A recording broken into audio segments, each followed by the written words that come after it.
guys, I have new set of kittens pero mga maliliit pa sila. Pinaliguan ko kanina because they're so dirty kasi nag-mix na siya sa kanyang litter sand na ginamit. So today papalitan ko ang kanilang litter sand.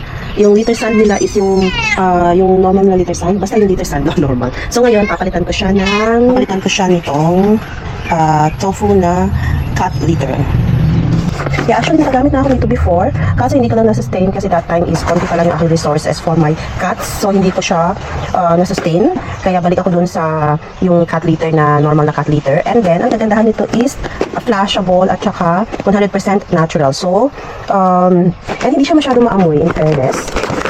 And yan ang nauna dito. So dito kay Lana guys. Excuse me po.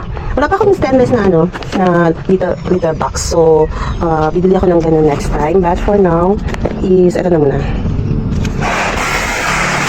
Okay.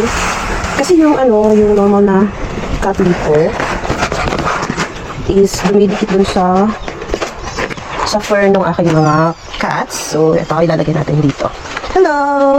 Hello, maliliit pa to sila. Oh, malinis na siya kasi nilinisan ko kanina. Pinaliguan ko sila. Ang dumi-dumi nila kanina. Marami nakadikit na dyan, litter sand. Ayan.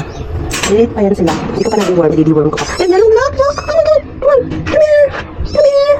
Meron siyang black one. This one I will keep. This is darko. Yan. Asan na yung isa? Hey, balik kayo doon. Balik. Yan sila. 5 yan. Ewan ko nasan naman yung isa. Nakakalusot sila dito kasi they're so payat. So there, ginamit ko siya ng kanilang Mother Earth.